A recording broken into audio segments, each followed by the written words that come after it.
8 de la noche en punto, bienvenidos a Sala de Prensa de Noticias Caracol en vivo. Hoy se pueden dar cuenta, estamos originando desde el Legislativo, el Congreso de la República. Tenemos aquí la Plaza Núñez y a mis espaldas, o a mi espalda mejor, la Casa de Nariño. Vamos a seguir hablando, por supuesto, de los efectos, las implicaciones del escándalo de gestión del riesgo, sobre lo que pasa aquí en el Congreso, porque hoy fue un día muy malo para el gobierno en esta rama del poder. Se fue marchitando al punto de considerarse virtualmente muerta la reforma tributaria. Ya hay bloques de congresistas para negarla en el debate, primer debate de la próxima semana, y también incluso en la Corte Suprema de Justicia se generó una decisión de la Sala de Instrucción para llamar a declarar bajo juramento al presidente de la República en el caso que investiga a los 6 parlamentarios de esta Comisión de Crédito Público. Para analizar este tema e ir sacando conclusiones de lo que venimos hablando sobre este escándalo, me acompaña el equipo, ya lo podría llamar así, de Sala de Prensa de Noticias Caracol en vivo. Me refiero, por supuesto, a Pedro Viveros, analista político de aquí de la Casa de Blue Radio. Pedro, un gusto, buenas noches. Un saludo, María Camila, y a todos los que nos ven, y no me adelanto para que usted salude a nuestro común amigo. Aunque ya se sabe, es el otro coequipero, Gabriel Cifuentes, analista político de Noticias Caracol. Gabriel, un gusto como siempre. María Camila, Pedro y a toda la audiencia, un placer estar de nuevo aquí con ustedes. Bueno, empecemos, Pedro, haciendo un recuento de las últimas horas. Ayer hablamos entonces de lo difícil que esto se iba a tornar y mire hoy que entonces ya se declara agonizante en cuidados intensivos. Muchos ya la declaran muerta la reforma tributaria. Pues María Camila y Gabriel, yo pienso que el tercer año de todos los gobiernos es un año muy difícil en materia legislativa. Normalmente el tercer año es cuando el presidente comienza a cortar las cintas de lo que ha inaugurado y de lo que ha ejecutado, un poco para al final, o sea, en el cuarto año, pues abocar el periodo electoral con unas ventajas importantes a su sector. Y en este caso el gobierno del presidente Petro ha sido digamos, algo sui generis, porque en la mitad de todo, además del escándalo del que estamos hablando, que es muy complejo, sobre todo para un gobierno que llegó con las banderas de la lucha contra la corrupción, a mí me parece que eso le afecta mucho al gobierno, también en el final del gobierno o en el comienzo del final del gobierno apareció esta ley de financiamiento que fue producto de un presupuesto que no estuvo financiado. Y eso, María Camila y Gabriel, creo yo, que le ocasiona más problemas al gobierno, además de los que, repito, normalmente se dan en una tercera legislatura, María Camila. Mire, Gabriel, que eso que menciona Pedro es muy interesante, lo que pasa en la tercera legislatura, que de hecho usted también lo mencionaba ayer en nuestra emisión de Sala de Prensa. Puntualmente lo que está pasando es mucho más difícil por este tercer año en el que ya, digamos, el balón no está en la cancha del gobierno, sino más del Congreso. ¿Usted ve muerta ya esa reforma tributaria precisamente por este tiempo? María Camila, yo creo que lo que nace mal, muere mal. Y a esta reforma tributaria o ley de financiamiento, que recordemos es producto de la terquedad, sino del capricho del gobierno, cuando ya desde el mismo Congreso no le habían aprobado su ley de presupuesto por el hueco, que no es de 12 billones como lo pretenden mostrar desde el gobierno, sino que hay algunos analistas económicos que señalan que podría ser incluso del 40 billones, donde incluso en este último trimestre el ministro Bonilla ha llamado a recortes de 24 billones de pesos y donde hay 97 billones de pesos en fiducias. Entonces, digamos que ya el proyecto venía mal desde incluso la discusión del presupuesto, y a esto se le suma, por supuesto, la tormenta y el terremoto político generado por las revelaciones que hizo Noticias Caracol este fin de semana y que dejan muy comprometido al ministro de Hacienda. Creo, y con esto concluyo, María Camila, que hay dos reflexiones. La primera es, hay que ver y esperar a ver cuál será la respuesta y la reacción del presidente, que no me cabe ninguna duda que va a ser atacar y culpar al Congreso por haber tumbado la reforma tributaria, y va a culpar al Congreso también de las bajas de ejecución o de los recortes que se vengan en inversión el próximo año. Y lo segundo es que yo coincido con Pedro, que ayer hablaba y usaba el término lame duck para referirse al ministro, y un poco también lo extendería a esta tercera legislatura, donde los proyectos que van a pasar no necesariamente son los proyectos centrales del gobierno, sino los proyectos que no incomodan al Congreso. Y hoy vimos, por ejemplo, cómo se aprobó la reforma del Sistema General de Participaciones, que si bien no es de iniciativa gubernamental, el ministro Cristo se había montado encima, y es posible que le pasen una o dos reformas más, pero definitivamente el capital político que tenía que haber sido utilizado en la primera legislatura lo dilapidó, y hoy es muy difícil que pueda recuperar o rescatar algo de la agenda legislativa tan ambiciosa que se había propuesto desde un inicio. Que ya queda muy poco de la agenda legislativa, una semana larga. Tenemos las 8 de la noche, 6 minutos. Estamos emitiendo Sala de Prensa de Noticias Caracol en vivo desde el Congreso de la República para quienes se conectan a esta hora, y aunque estamos en remoto, estamos lejos de nuestro estudio, igual estamos aquí muy pendientes de la conversación que tenemos en vivo hasta ahora. Tenemos comentarios de Edwin García, de Darío Mesa, de Wilson Sánchez, de Julio David Durán, de Luis Gonzaga, de Diana Rodríguez, que están muy activos en esta discusión y en esta conversación de hoy. Pedro, Gabriel mencionaba algo claro y algo clave en este punto, y es esa teoría del gobierno de que entonces el Congreso es el culpable de que no avance el proyecto de cambio.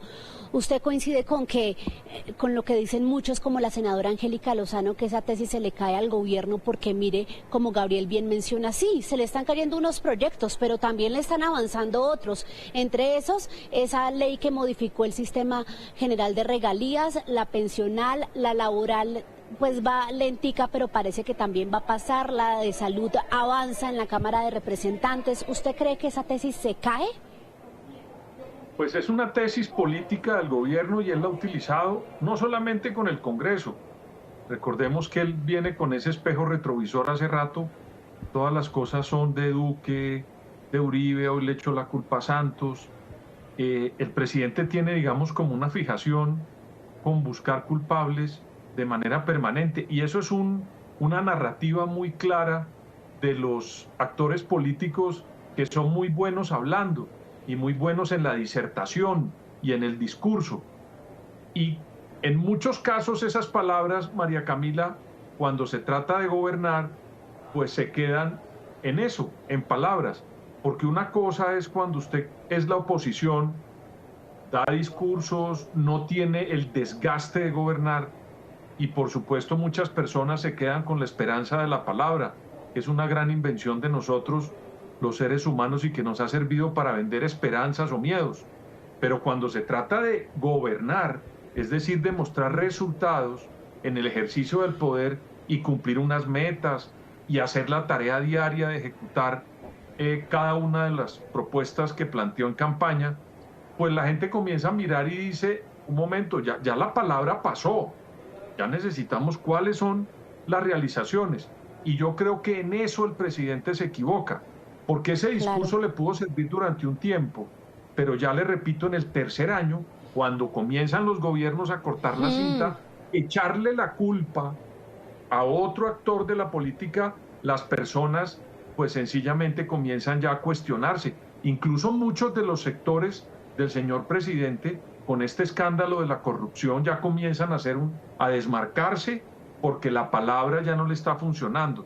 Entonces yo simplemente lo dejaría a María Camila, que ese discurso le pudo servir al presidente en un momento, pero hoy ya hay muchos actores que comienzan a descreer de eso, ¿sabe? Incluidos parlamentarios que en un momento estuvieron con el señor presidente en la coalición y que hoy se están alejando de una manera muy, entre otras cosas, casi estruendosa, cuando comienzan a alejarse de la coalición de gobierno.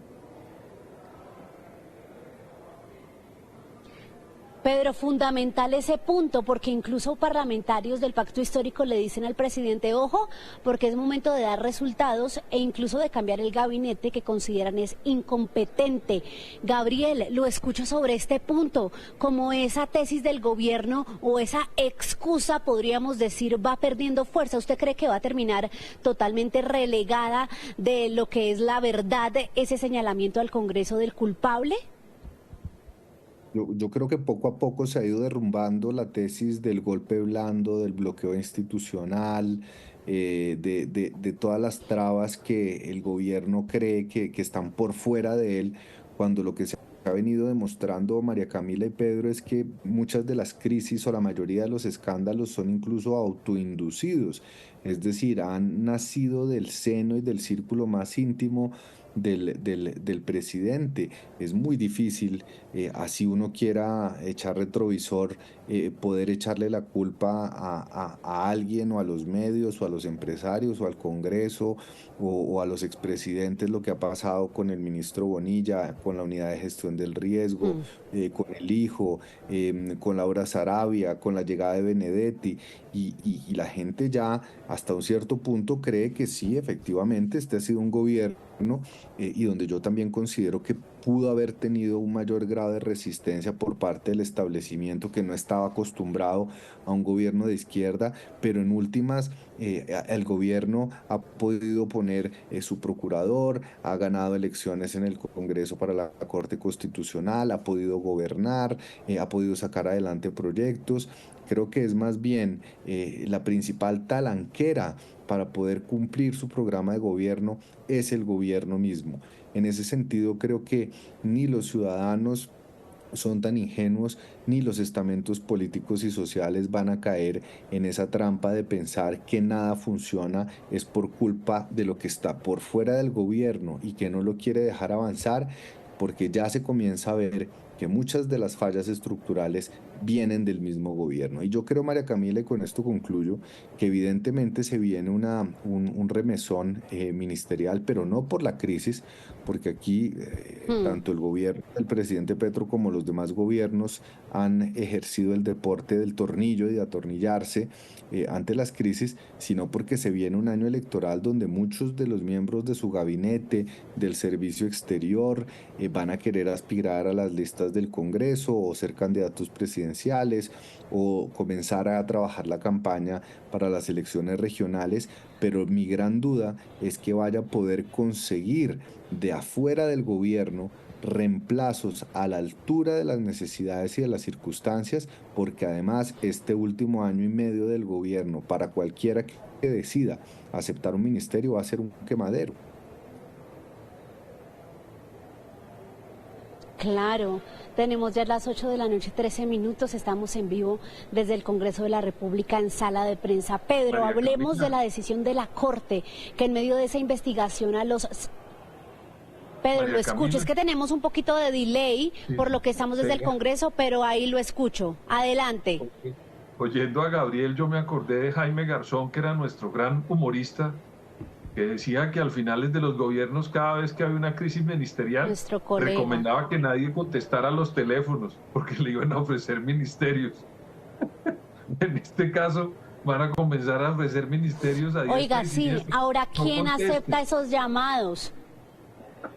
Fíjese María Camila y Pedro. Y no, que e hay imagínense dos ustedes hay si dos ya opciones. consideran muchos, Hay señor. dos opciones. O los cuadros medios del gobierno actual, es decir, escalerita de viceministros a ministros, o comenzar a radicalizar y cerrar las filas con un gabinete menos técnico, menos plural, incluso menos del que tiene ahora, que no le va a hacer bien en ¿Más, términos Gabriel? de ¿Más? más. Claro, porque usted tiene que contar que ahí tiene a Cristo, tiene a Murillo, es decir, dentro del gabinete también a Iván Velázquez, es decir, tiene figuras que no son necesariamente petristas pura sangre y que logran balancear menos de su primer gabinete, pero más de lo que podría ser un gabinete en una tercera o cuarta legislatura donde seguramente los únicos que contesten el teléfono, como decía Pedro, van a ser o propias tropas o los cuadros medios que ya están en el gobierno y que no han demostrado resultados tampoco. Va a ser muy débil. Y súmele otra cosa, que van a ser petristas pura sangre, pero no necesariamente todos ellos, porque hay muchos, como el ministro Jaramillo, que incluso podrían dejar el gabinete porque tienen aspiración electoral en el 2026. Entonces ese círculo se va cerrando cada vez más, pero es cierto, a férreos defensores del presidente Gustavo Petro, ante lo que sea, ante lo que venga. Y eso me lleva a Pedro a preguntarle por la decisión de la Sala de Instrucción de la Corte Suprema de Justicia de llamar a declarar al presidente en el marco de este proceso. Hagamos un recuento de pronto en materia de memoria de cuándo se había visto algo así en un proceso y si esto va a agitar los ánimos aún más, esa tensión que ya hay entre la rama ejecutiva que tengo aquí atrás y la judicial que está cruzando la Plaza de Bolívar. María Camila, mi mamá, que era muy inteligente, me enseñó que la definición de lúcido era saber hasta cuándo llegaban las competencias de uno. Entonces yo sí prefiero entregarle la batuta a Gabriel para que me ayude a entender si alguna vez en materia de... Bueno, eso está muy bien. De ir a la Trabajo corte, en equipo. Porque yo sinceramente, María Camila, pues no podría responder porque no recuerdo. Pero además quisiera yo servir también aquí de sparring para decirle a Gabriel, además de cederle el bastón, de verdad que me parece a mí más importante, Gabriel, en esto, si el presidente se puede negar ir a esa tarea, porque honestamente no soy abogado y no conozco el procedimiento y no recuerdo que un presidente haya ido a esto. Sí, yo coincido con Pedro. No recuerdo así haya habido algún llamado por parte de una alta corte para que un presidente vaya a declarar. No recuerdo ningún presidente que lo haya hecho. Y no creo que haya sustento legal para obligar al presidente, quien goza de un fuero integral. E incluso si se encontrara en una situación donde cualquier otro ciudadano pudiera ser conducido a la fuerza a declarar ante un juez, ese no es el caso del presidente. Pero reitero, no recuerdo nunca un presidente que haya ido a declarar en un proceso de estas magnitudes y tampoco tengo memoria de que la Corte lo hubiera hecho anteriormente. Jurídicamente no creo que el presidente esté obligado, pero María Camila, yo aquí también quiero hacer una reflexión adicional y es, me parece que si bien la Corte debe cumplir con sus funciones de investigación y de sanción, esto, a mi juicio, puede ser contraproducente para el proceso y puede cargar al presidente de argumentos no jurídicos, sino políticos, para seguir reforzando la idea de que aquí desde las Cortes o desde el Congreso quieren tumbar a su gobierno, quieren saltarse la ley. Ya vimos el efecto de lo que significó la investigación del Consejo Nacional Electoral, la reacción del presidente y cómo lo utilizó en su discurso político.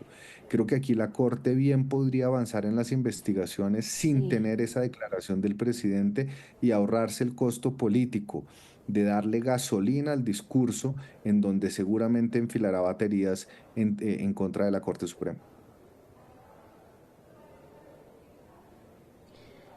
Pedro, lo escucho sobre este punto porque si bien es clave lo que dice Gabriel y nos lleva a una reflexión sobre darle gasolina a ese discurso del presidente, pues lo que hace la Corte es muy diferente a lo que hacía el Consejo Nacional Electoral, entre otras cosas porque ese tiene un tinte totalmente político por la manera en que se elige y por el origen de los magistrados, pero aquí la Corte Suprema de Justicia dice que necesita ese testimonio para avanzar en la investigación. ¿Usted coincide con Gabriel en ese punto en que es de pronto inconveniente porque llena de más razones al presidente para tener esos argumentos políticos? Pues políticamente, María Camila, a mí me parece que es un error que citen al presidente. Yo creo que al presidente de la República hay que tenerle, en un país tan complejo como el nuestro, esa figura del presidente, la Constitución la protegió tanto precisamente para que no nos volviéramos medio locos como se volvieron aquí. Usted ha visto en Perú, en Ecuador, en Bolivia, que les daba por cambiar de presidentes cada mes. Colombia ha protegido mucho esa figura y yo coincido en eso desde el punto de vista, repito que no entiendo muy bien, porque no soy abogado, pero políticamente me parece a mí que la Constitución lo protegió al presidente precisamente para que no nos volvamos locos con esas intenciones de querer sacar al presidente de turno y ponerlo a hacer cosas que no le corresponde al mandatario. Yo creo que en eso tenemos que ser muy respetuosos. Yo recuerdo que ni siquiera a Gustavo Rojas Pinilla lo llevaron a un juicio en la corte. María Camila, yo no sé si Gabriel, yo recuerdo que alguna vez cuando leí una biografía de Gustavo Rojas Pinilla, recuerdo que hubo un acuerdo entre los partidos para no llevarlo a la corte porque le quitaban los derechos políticos y él quería hacer política después de la salida del poder, como efectivamente lo hizo en 1970. Entonces creo que incluso cuando tuvimos la única dictadura del siglo XX que hubo en este país, y incluido el siglo XXI, pues se protegió mucho la figura del presidente, incluido a Gustavo Rojas Pinilla, María Camila. Sí, es que María Camila, yo coincido. Pero mire, Gabriel, que Pedro sí hace tremendos recuentos históricos, señor. No, es que quiero aclarar que en la época de Rojas yo no estaba allá todavía, ¿no? Usted que siempre dice no, que yo María sé, Camila pero pues le conoce joven. la historia. Por eso le pedí el recuento antes. Vea, aquí De que uno sea joven no quiere decir que uno no conozca la historia, Pedro.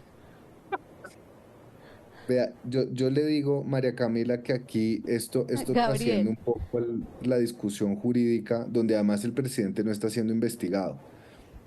Pero si uno se pone a ver en la estética, ver a un presidente declarando en un proceso en contra de sus ministros o de su gobierno no tiene presentación, incluso desafía la idea misma de la separación de poderes. Aquí tiene que haber un respeto de la majestad de las magistraturas, tanto en el Ejecutivo como en el Judicial, así como la Corte Suprema muchas veces pide respeto frente a las declaraciones desatinadas del presidente. Creo que la Corte Suprema también debería respetar lo que significa la majestad de la presidencia, y no ponerse, digamos, meterse en el lodazal del debate político, porque además la Corte Suprema, que está esperando que diga el presidente diferente a lo que ya ha dicho en los medios. ¿Qué espera la Corte Suprema? Que el presidente eche al agua a sus ministros, que reconozca que ha habido clientelismo en su gobierno. Me parece un poco ridículo también, y creo que para darle la seriedad que merece el proceso que de manera acuciosa está adelantando la Corte Suprema, hay que quitarle 3 barritas de show al tema. Sabe que ese punto es clave. Habla usted de que la Corte se mete en el lodazal y sí queda la sensación como de poner contra el paredón al presidente Gustavo Petro, pues que es la figura, esa figura o esa dignidad muy alta y de sumo respeto en nuestro país. Pedro, hablemos hasta ahora a las 8 de la noche, 23 minutos, del tema electoral.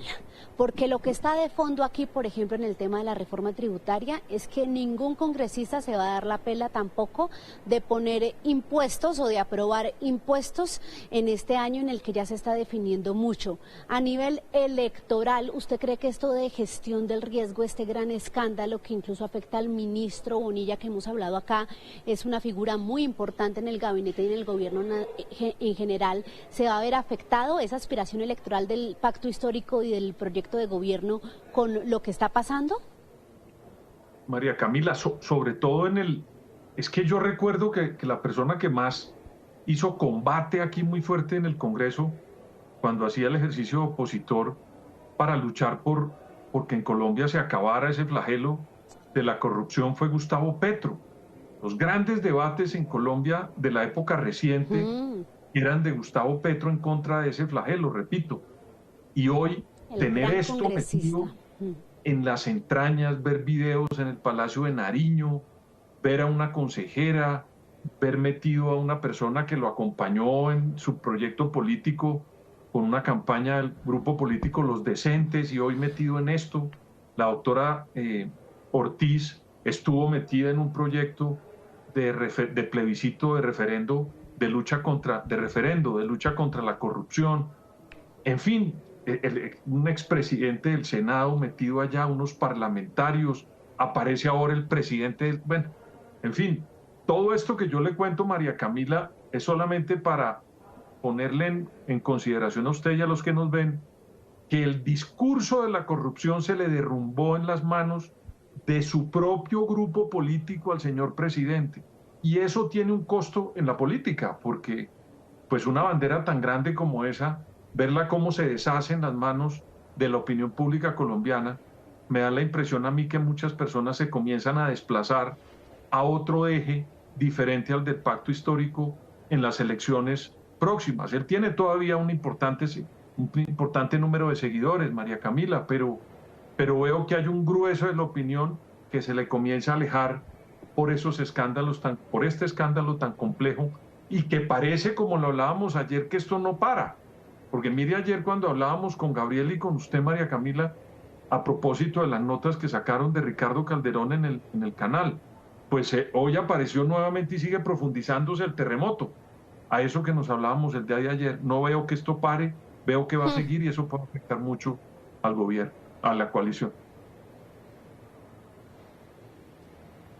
Sí, terremoto anunciado que ya es una realidad aquí en el Congreso. Gabriel, ¿usted coincide con esa conclusión o esa reflexión tan fuerte que hace Pedro, que incluso podría pasar en los libros de historia de nuestro país, y es que Gustavo Petro perdió su bandera de lucha contra la corrupción que sostuvo tanto y defendió tanto aquí en el Congreso con lo que está pasando en su gobierno?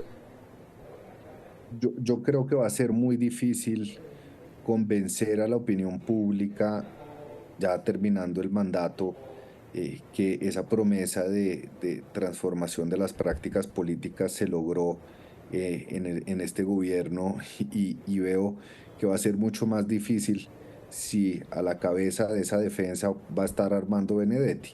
Pero creo que es importante también señalar, María Camila, que este escándalo de corrupción, si bien golpea particularmente al gobierno porque prometió un cambio en las formas de hacer política, hoy también le dio un golpe muy duro a la derecha, con la confirmación de la Corte Suprema de Justicia de la condena de 2 altos funcionarios del gobierno del expresidente Uribe, en donde uno ya comienza a ver que la corrupción ha contaminado a todos los espectros políticos, a todos los estamentos, de manera horizontal en los niveles nacionales y locales, en todo tipo de entidades, en cualquier tipo de transacciones.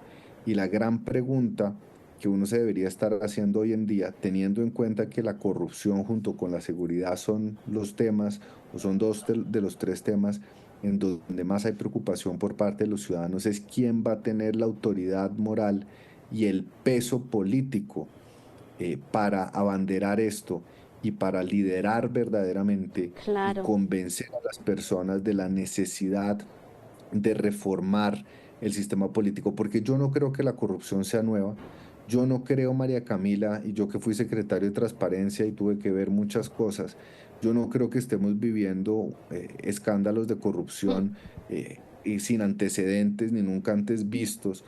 Todos los gobiernos sistemáticamente han tenido por lo menos un escándalo, un gran escándalo de corrupción a cuestas, pero lo que yo sí creo es que hoy, gracias a los medios de comunicación, gracias a la tecnología, gracias a la conciencia ciudadana, hoy esa corrupción es más visible y yo creo que el país no aguanta más gobierno tras gobierno teniendo que tragarse ese sapo. Así que yo creo que ya es momento para el 26 que alguien con autoridad moral y que verdaderamente sea probo, demostradamente probo, pueda recoger estas banderas y definitivamente desterrar, o por lo menos comenzar a desterrar este cáncer terminal que nos ha afectado a todos durante décadas. Tenemos ya las 8 de la noche, 29 minutos, y nos está acabando el tiempo. Una pregunta final de respuesta corta, Pedro y Gabriel, ya que nos pusimos con esas reflexiones profundas. Con todo este panorama, Pedro, usted lo mencionaba un poco al inicio, ¿qué puede ser entonces lo que deje Gustavo Petro? Empecémoslo a analizar ya a año y medio de que se vaya, porque mire el panorama aquí. Hay corrupción en sus funcionarios que está siendo investigada, respondiendo ante la justicia, paz total, inseguridad. ¿Qué podría ser ese legado de Gustavo Petro? Es muy curioso, María Camila, pero los que quieran llegar a la presidencia tienen que tener en cuenta los temas de la agenda de Gustavo Petro. Imagínese usted lo que le estoy diciendo. Esos temas que Gustavo Petro prometió en campaña, se los voy a decir: cambio climático, transición energética, lucha contra la desigualdad, respeto a las minorías, en fin. Esos temas que el presidente planteó en su agenda de campaña, pero que fueron inconclusos en la gestión de gobierno, no se pueden olvidar de aquel que quiera ser presidente de Colombia. Es algo muy curioso porque es más o menos como si Gustavo Petro ingresara a la política colombiana y al manejo estatal y al manejo del poder en Colombia con unos temas y que él no pudo concluir, Sí. pero que le corresponde al siguiente gobierno de alguna manera tocarlos y concluirlos. Esa es mi hipótesis de análisis de esta parte de su pregunta, María Camila. Muy corto, Gabriel, para concluir, ¿cuál podría ser entonces el legado de Gustavo Petro si tiene margen de maniobra en este año y medio? Pero promete que hacemos otro programa solo para ver de esto. Yo me sumo a la Buenísimo. agenda social de Pedro, pero Se lo prometo, es que ya se nos acabó el tiempo, pero prometido. le sumo lo último. Creo que Gustavo Petro le abrió la puerta a los partidos no tradicionales y a la política no tradicional, demostrándole a Colombia que la izquierda puede llegar al poder y que eso era un tabú, fue un tabú durante décadas, ya no es un tabú. La izquierda puede gobernar en este país, bien o mal, pero puede gobernar. Bueno, pero entonces sí nos queda pendiente porque el bien o mal podría ser ya el legado, pero sin duda alguna queda esa demostración con la llegada del petrismo al poder. Se nos acabó entonces el programa de hoy. Un gusto nuevamente hablar con ustedes dos, señores, aquí en Sala de Prensa de Noticias Caracol en Vivo. Nos vemos, prometido, Gabriel, en una próxima ocasión esta semana para analizar esos temas. Chao. Un saludo y a tomarse un cafecito por ese frío, María Camila. Chao. Chao. Sí, señor, ganas de eso tengo, pero también les digo a ustedes, los usuarios de Noticias Caracol en Vivo, que es un gusto acompañarlos como siempre. Ya pasamos entonces de la información política y judicial a la información económica, porque llega Signo Pesos. Feliz noche para todos.